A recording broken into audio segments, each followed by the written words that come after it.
Hello dear friends, welcome to the auto vlog channel. ഇന്നത്തെ വീഡിയോയിൽ ഞാൻ പറയുന്നത് നമ്മുടെ ബ്രസ്സയെ കുറിച്ചാണ്. ബ്രസ്സ നമുക്കറിയാം, പുതിയ ബ്രസ്സ വന്നിട്ടുണ്ട്. അതിന്റെ ടർബോ പെട്രോൾ എഞ്ചിനാണ് വന്നിരിക്കുന്നത്. ഇപ്പൊ ടർബോ പെട്രോൾ എഞ്ചിൻ വന്നിരിക്കുന്നത് മാനുവൽ ആയിട്ടാണ്. മാനുവൽ 7,40,000 രൂപയ്ക്ക് എക്സ്ഷോറൂം പ്രൈസിൽ വന്നിട്ടുണ്ട്. അത് ഏകദേശം ഒരു 8.5 ലക്ഷം രൂപയ്ക്ക് നമുക്ക് കിട്ടും. അത് വലിയൊരു കാര്യം തന്നെയാണ് ബ്രസ്സയെ സംബന്ധിച്ചോളം. പക്ഷെ അതിന്റെ ഓട്ടോമാറ്റിക് വരാത്തത് പല ആൾക്കാർക്കും ബുദ്ധിമുട്ടാണ്. ഓട്ടോമാറ്റിക് ഉണ്ടെങ്കിൽ അവരെടുക്കുമായിരുന്നു, അത് വേണമായിരുന്നു എന്നൊക്കെ പലരും കമന്റ് ചെയ്യുകയുണ്ടായിരുന്നു. പലരും പല സോഷ്യൽ മീഡിയ പ്ലാറ്റ്ഫോമിൽ വന്നിട്ട് അതിനെപ്പറ്റി കമന്റ് ചെയ്തിരിക്കുന്നത് ഞാൻ കണ്ടു. അപ്പൊ ഞാൻ ഉദ്ദേശിക്കുന്ന രീതിയിൽ ഞാൻ എന്തുകൊണ്ടാണ് മാരുതി ഇതിന്റെ ഓട്ടോമാറ്റിക് ഇറക്കാത്തതിന് കുറച്ച് കാരണങ്ങൾ എന്നാണ് ഞാൻ ഇവിടെ ഈ വീഡിയോയിൽ പറയുന്നത്. അപ്പൊ നിങ്ങൾക്ക് അതിന്റെ കാര്യങ്ങൾ എന്താണ് കാരണം, നിങ്ങൾക്ക് എന്താണ് തോന്നുന്നതെന്ന് കൂടെ താഴെ വന്നൊന്ന് കമന്റ് ചെയ്യുക.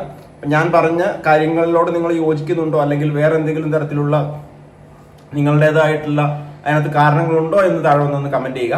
അപ്പൊ നമുക്ക് ആദ്യത്തെ കാരണത്തിലേക്ക് കടക്കാം. അതിന്റെ പ്രൈസിങ് തന്നെയാണ്.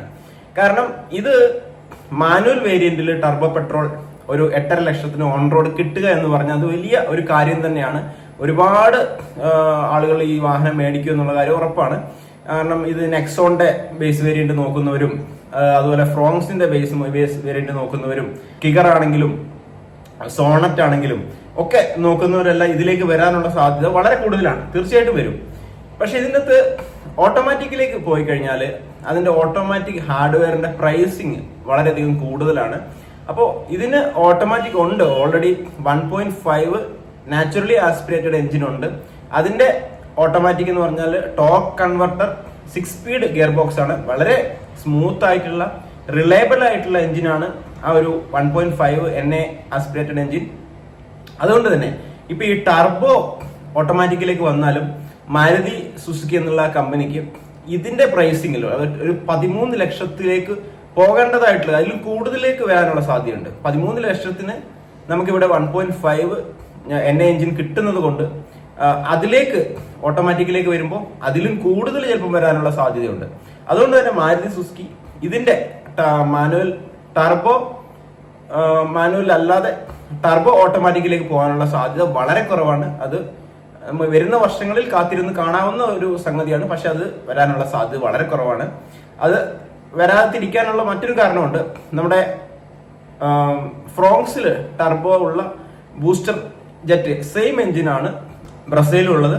അപ്പൊ സെയിം എഞ്ചിൻ നമ്മൾ ഓട്ടോമാറ്റിക്കിലേക്ക് പോവുകയാണെങ്കിൽ നമ്മുടെ ഫ്രോങ്സിന്റെ വില നോക്കുകയാണെങ്കിൽ 12,60,000 വേണം ടർബോ ഓട്ടോമാറ്റിക്.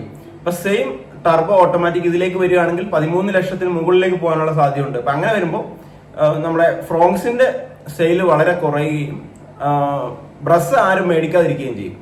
ഫ്രോങ്സിന്റെ നമുക്കറിയാം 1.2 NA എഞ്ചിൻ അവിടെ AMD ഉണ്ട്. അതെല്ലാവരും അതിനകത്ത് സാറ്റിസ്ഫൈഡ് ആണ്. നല്ല സെയിൽ കിട്ടുന്ന വാഹനമാണ്. അപ്പൊ അതിലേക്ക് ആളുകൾ സ്വാഭാവികമായിട്ടും വരികയും ബ്രസയുടെ ഓട്ടോമാറ്റിക് ആരും മേടിക്കാതിരിക്കുകയും ചെയ്യും. കാരണം അതിനകത്ത് മെയിൻ റീസൺ 1.5 അവിടെ ഉണ്ട് എന്നുള്ളതാണ്. അപ്പൊ അതിന് കമ്പനിക്ക് കൂടുതൽ അത് കോസ്റ്റ്ലി ആവുകയും ആളുകൾ മേടിക്കാതിരിക്കുകയും ചെയ്യും.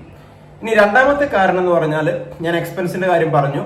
ഏകദേശം 13 ലക്ഷത്തിന് 1.5 NA എഞ്ചിൻ വരുന്നുണ്ട്. അപ്പോൾ ടർബോ ഓട്ടോമാറ്റിക്കിലേക്ക് വന്നാലും ആ ഒരു പ്രൈസ് ആവും. അപ്പൊ എല്ലാവരും NA എഞ്ചിനിലേക്ക് പോകും. അത് ഒന്നാമത്തെ കാരണം.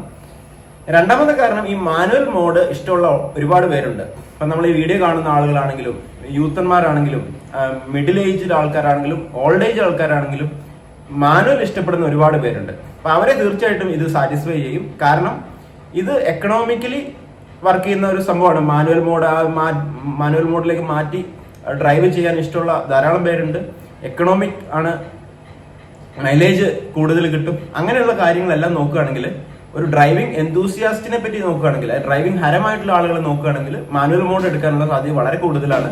ഇത്രയും കുറഞ്ഞ പ്രൈസിൽ കിട്ടുകയാണെങ്കിൽ അവർ തീർച്ചയായിട്ടും അത് എടുത്തിരിക്കും എന്നുള്ളതാണ്. അപ്പോൾ മറ്റുള്ള ഇതിന്റെ സെഗ്മെന്റിലുള്ള വേറെ കാറുകളെ അപേക്ഷിച്ച് മാനുവൽ മോഡിൽ ഇവിടെ കൂടുതൽ സെയിൽ വരാനുള്ള സാധ്യതയുണ്ട്. പിന്നെ മൂന്നാമത്തെ കാരണം എന്ന് പറഞ്ഞാൽ, നമ്മൾ ഹൈവേ ക്രൂയിസിങ്, സ്ഥിരം ഹൈവേയിൽ ഒരു 50-60 കിലോമീറ്റർ അല്ലെങ്കിൽ ദിവസവും അല്ലെങ്കിൽ ആഴ്ചയിൽ ഒരു ദിവസം 200 കിലോമീറ്റർ ഒക്കെ ഹൈവേയിലൂടെ ക്രൂയിസ് ചെയ്യുന്ന 300-400 ഒക്കെ കിലോമീറ്റർ പോകുന്ന ആളുകൾക്ക് 5th or 6th ഗിയറിലേക്ക് ഇട്ട് കഴിഞ്ഞാൽ പിന്നെ അത് ഓട്ടോമാറ്റിക് മോഡിലാണല്ലോ. അപ്പൊ ആ രീതിയിൽ ഹൈവേ ക്രൂയിസിംഗ് സ്ഥിരമുള്ളവർക്ക് ഏറ്റവും നല്ല എഞ്ചിനാണ് ഈ ഒരു ടർബോ പെട്രോൾ എഞ്ചിൻ ബ്രസയുടെ. അപ്പൊ അതുകൊണ്ട് മൈലേജ് കിട്ടുന്നു, ഡ്രൈവിംഗ് ഹരം കിട്ടുന്നു, നമ്മൾ ഹൈവേയിൽ കയറി കഴിഞ്ഞാൽ അത് ഓട്ടോമാറ്റിക്കിന്റെ വർക്ക് ചെയ്യുകയും ചെയ്യുന്നു. അപ്പൊ മാനുവൽ നമുക്ക് ഹൈവേയിൽ ഓടിക്കാനും നല്ലതാണ്. അപ്പൊ ഈ ഒരു 3 കാരണങ്ങളിൽ എന്നെ സംബന്ധിച്ച് ഞാൻ നോക്കിയപ്പോൾ ഒറ്റയടിക്ക് എനിക്ക് മനസ്സിലായിട്ടുള്ള കാര്യങ്ങൾ. നിങ്ങൾക്ക് എന്താണ് തോന്നുന്നത് താഴെ ഒന്ന് കമന്റ് ചെയ്യുക. എന്തായാലും ഒരു കാര്യം ഉറപ്പാണ്, ഇതിന്റെ മാനുവൽ മോഡൽ ഒരുപാട് ആളുകൾ മേടിക്കാനുള്ള സാധ്യത വളരെ കൂടുതലാണ്. സെയില് കുറച്ച് കുറഞ്ഞിരിക്കുകയാണ്. അപ്പൊ ആ സെയിൽ അതൊരു മാരുതി കൂടുതൽ ആയിട്ട് വരാനും സാധ്യതയുണ്ട്. പിന്നെ നെക്സോണൊക്കെ ഇഷ്ടമുള്ള ആളുകൾ ഒരുപാടുണ്ട്. അവര് സേഫ്റ്റി നോക്കി നെക്സോണിലേക്ക് തന്നെ പോകും. അതിന്റെ ആ ഒരു സ്റ്റൈലിഷ് ഡിസൈൻ ഒക്കെ ഇഷ്ടമുള്ള ആളുകളുണ്ട്. അപ്പോൾ ഓരോ കമ്പനിക്കും അവരുടേതായിട്ടുള്ള ആളുകളുണ്ട് കേട്ടോ. അപ്പൊ അത് ആ ഒരു കമ്പനികൾ അവർ തീർച്ചയായിട്ടും മേടിക്കും. ബ്രസയ്ക്ക് എന്തായാലും സെയിൽ കൂടാനുള്ള സാധ്യത വളരെ കൂടുതലാണ്. നിങ്ങളുടെ അഭിപ്രായം എന്താണെന്ന് താഴെ വന്ന് നിങ്ങൾക്ക് കമന്റ് ചെയ്യാവുന്നതാണ്. ഞാൻ പറഞ്ഞതിൽ കാര്യമുണ്ടോ ഇല്ലയോ എന്നുള്ള കാര്യവും നിങ്ങൾക്ക് കമന്റ് ചെയ്യാവുന്നതാണ്. So thank you for watching. ഈ വീഡിയോ നിങ്ങൾ തീർച്ചയായിട്ടും ഒന്ന് സബ്സ്ക്രൈബ് ചെയ്യുക, കഴിയുമെങ്കിൽ ഒരു ലൈക്ക് ചെയ്യുക, മറ്റുള്ളവർക്ക് ഷെയർ ചെയ്യുക. All the best. Thank you.